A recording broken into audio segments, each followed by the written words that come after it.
ক্যারিয়ারের শুরুতে রিশাদ সুযোগ পেলেন কোনো বিদেশি লিগে খেলার সুখকর অভিজ্ঞতা অর্জন করার, একই সাথে অর্জন করলেন ভয়াবহ অভিজ্ঞতাও। মাত্র কয়েক মিনিটের ব্যবধানে বেঁচে যান মিসাইল হামলা থেকে।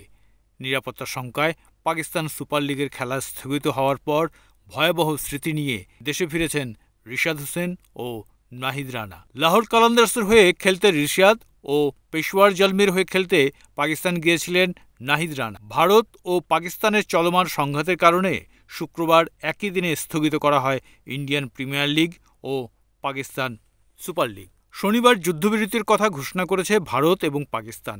তার আগের কয়েকদিন পাকিস্তানের পরিস্থিতি মোটেও ভালো ছিল না। ক্রমেই পরিস্থিতির অবনতি ঘটায় বাকি ম্যাচগুলো সংযুক্ত আরব আমিরাতে খেলানোর সিদ্ধান্ত নেয় পাকিস্তান ক্রিকেট বোর্ড। পরে সেটি থেকে সরে অনির্দিষ্টকালের জন্য বন্ধ করে দেওয়া হয় পিএসএল।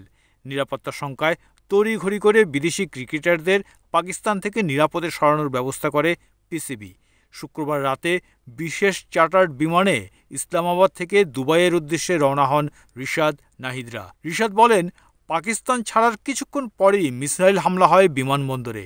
আমাদের ফ্লাইট উড্ডয়ন করার ২০ মিনিট পর ওই বিমানবন্দরে একটা মিসাইল পড়ে।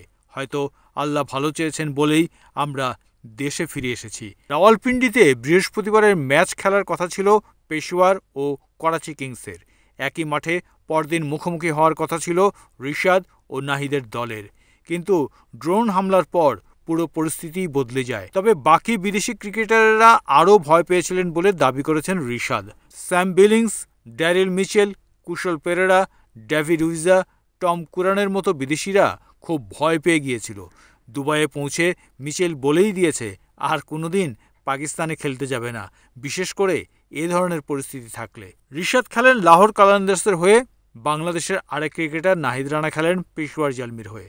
রিশাদ জানিয়েছেন, পরিস্থিতি দেখে ঘাবড়ে গিয়েছিলেন রানা। আবার পিএসএল খেলতে যাওয়ার ইচ্ছা আছে তার। শিফট হয়ে যদি দুবাইতে আসে বা যদি এটা কন্টিনিউ হয়, চেষ্টা করব যাওয়ার।